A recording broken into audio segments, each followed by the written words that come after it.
the first things first, what you want to do is you want to create a blank canvas, right? For me, what I'm going to do is I'm just going to use a tile size of 32 by 32 pixels. So my tile size is going to be 32 by 32 pixels. And so in order to create a landscape, what I actually need is I need like one flat side and two corners, right? So one flat side, I'll be needing one corner. I'll be needing another corner to make the topmost part of the landscape. Then I'll be needing another flat side and another corner, another flat side, another corner, and so on. So in order to make this, I need 1 block, 2 block, 3, 4, 5, 6, 7, 8, and 9. So 9 blocks of 32 by 32 pixels, right? Translating this into AeSprite, I'm just going to create a new sprite. So I'm just going to do Control M, or I'm just going to file a new. So 32, and I'm going to multiply it by 3 because I need 3 sides on the width. And then again 32 multiplied by 3 because 3 times the height. So I'm just going to hit OK, and you can see the canvas size here. And but you cannot actually see the 32 by 32 bits, so you're not exactly sure where you're drawing. So you can just go into View, Grid settings, and in the width and the height setting, you can just add 32 by 32. And as you can see, you can clearly see this canvas dividing itself into 30 by 30 bits. So you can also easily resize your canvas by going to sprites and canvas size, but let's just leave that for now. So what I'm trying to do is, my end goal is something like this. So this is something that I created for my game. So this is not exactly a good artwork, but it is something that you can get started on, and you can add to it more easily, right? Now to create this, what I first need is I need my color palette. So I'm just going to select this, and I'm going to delete it because these are not the colors that I'll be wanting. So black is okay for now. So as I already have a color palette set for this, I'm just going to work with it. So firstly, let's just eyeball what we think is a good color for green, for grass, right? You can change the color by going down here, and you can do this with the alpha settings as well. And you can just find a color which you find is good, and you can just stick to it. As I already have a canvas, I'm going to pick a color green from it. So I'm just doing that in my another monitor, and I have the X value for it, which is this above value. So I'm just going to paste it. I'm going to enter, and I have my color green, right? So I like this green, right? So I want to use it constantly. So what can I do? So in order to do that, in order to use it for the future, I can save it in my palettes, which is in this bit. So this red icon that you can see, it's going to add the foreground color to the palette, not the background color, the foreground color. So I'm just going to go, and I'm going to paste this, and this is going to add it to this bit, right? So I obviously did Control and Z, so deleted it, but you can see this bit is still here, and I'm just going to again paste my X value here, and as I like this green color, I'm going to paste this, and this is going to come up here. So if you already have a view, like if you already have a canvas that you already have a palette on, you can just select it, you can just copy, you can just go around, and you can just paste on it. I accidentally removed the black bit, so I'm just going to do this, and I'm just going to paste on top of it, right? So I already have a small color palette which I'll be using. You can also move things around a bit, but it's fine. All right, you can work with it.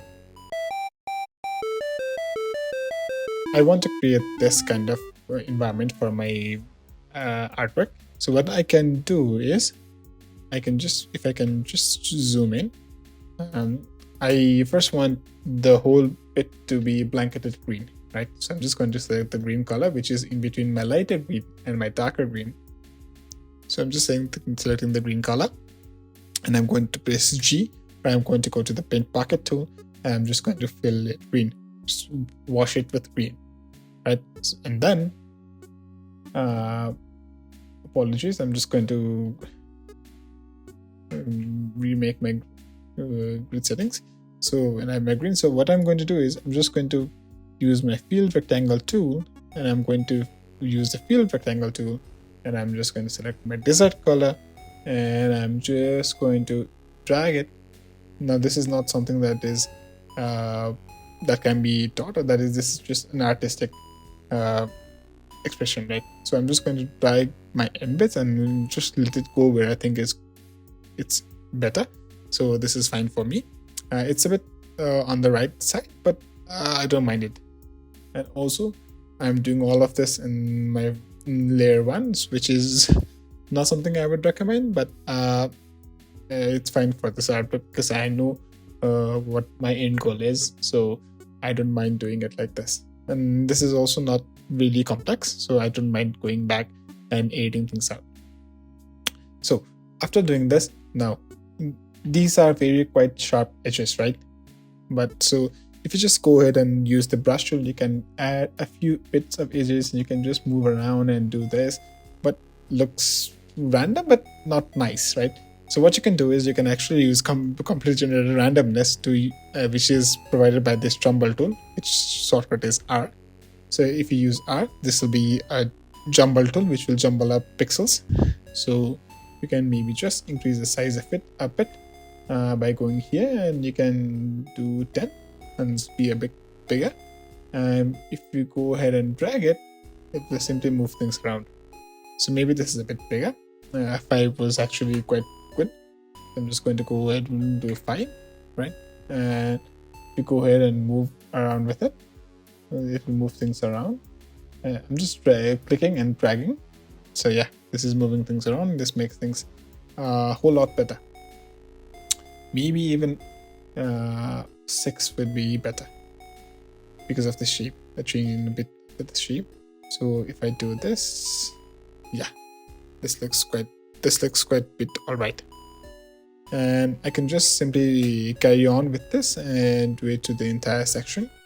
It will just jumble up things and it will make things not look somewhat repeated, and it will also make things quite a lot easier, and it will help us mark the edges. As you can see, if you go ahead and look at it in detail, you will see that it's really blocky, but if you see it from the preview point of view, it will be quite well. So you can just go ahead and now you can take the brush tool and you can select the lighter color, and you can simply move ahead with there is a better way of doing this, but I think this will provide me a bit more time to be in more direct control of what I'm doing, and also I don't mind doing this. So I'm just going to highlight on top of these edges, so because I want to show like this is a desert surface, right? So I want to show that a bit of grass is like coming about in the edges. So I'm just going to select the harsh bit of the darker color, and I'm just going to go to the inside of the desert. So it's like so what this shows is like there is something that is standing. This is the plain grass.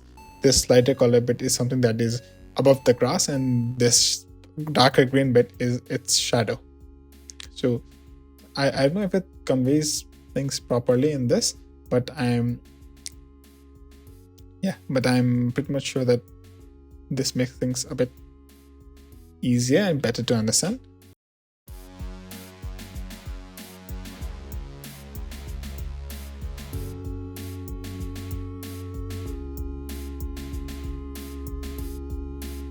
Now these are all random which I'm doing, but you can have a rhyme or reason to it. You can set rules to where this should flow, but I don't. This is coming out quite nicely, so I don't mind doing it in random. So I did it anti-clockwise. I'm just going to do it clockwise now.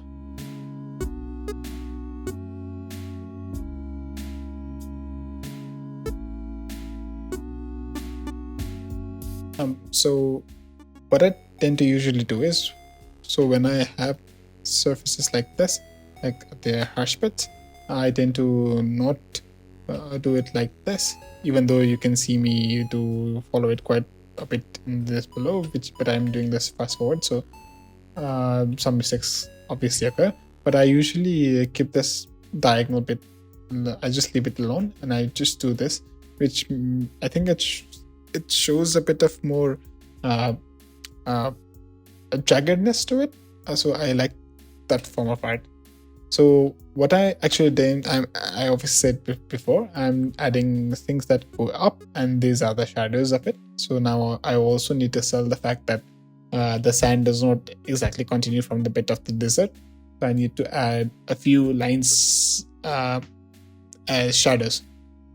So what I'm considering is, even though I've added shadows to all of this bit, what I'm actually considering is the light is coming from this angle. So I'm going to take that into consideration when I'm trying to do this. So I will be wanting to fill out these sides quite harshly and these sides not too much. So let's start.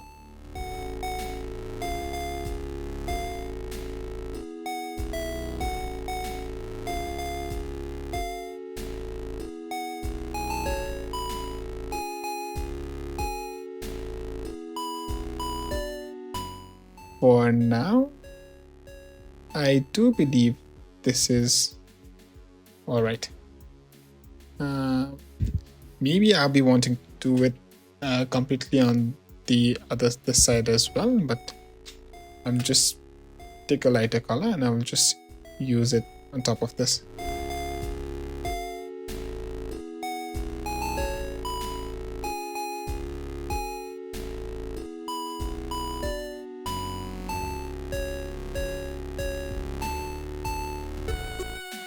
As you can see, this bit it ended up being, which is semi-nice. So I'm really proud of it. I'm just going to save it, which I totally forgot. I forgot to save it. Oh god. So this is the artwork which is finalized. Now then again, you can just go ahead and you can use this tool to further edit, make some bit more edits. But I don't like this kind of environment, so I'm just going to walk back on my what I should say contours, but I'm just going to walk back on it. I'm just going to leave it at this, and I'm very much proud of it. I'm just going to save it. So in order to export it for Unity, I'm going to go File. Yeah, I'm obviously going to export it as PNG. So in this bit, I'm just going to export it as PNG, and I'm just going to export it. If you zoom inside of it, you'll find things to be pixelated because obviously it's just 32 by 32 pixels, it's a 96 by 96 pixels. So if you want to really post it on your Instagram or something else, you can just go ahead and click on File, and you can do export, and you can just go ahead and do it like 1000%, and you can just export it. And I'm just going to rename it to 1. I'm just going to export it, and this will be a better quality. This is it for today. Thank you so much for watching. If you have a better way to create Grassy, do let me know. And there are a few links which I'll be noting in the description below, where you can find a better way to make grass assets, which I've also followed in the past. Thank you so much for listening. Namaste and goodbye.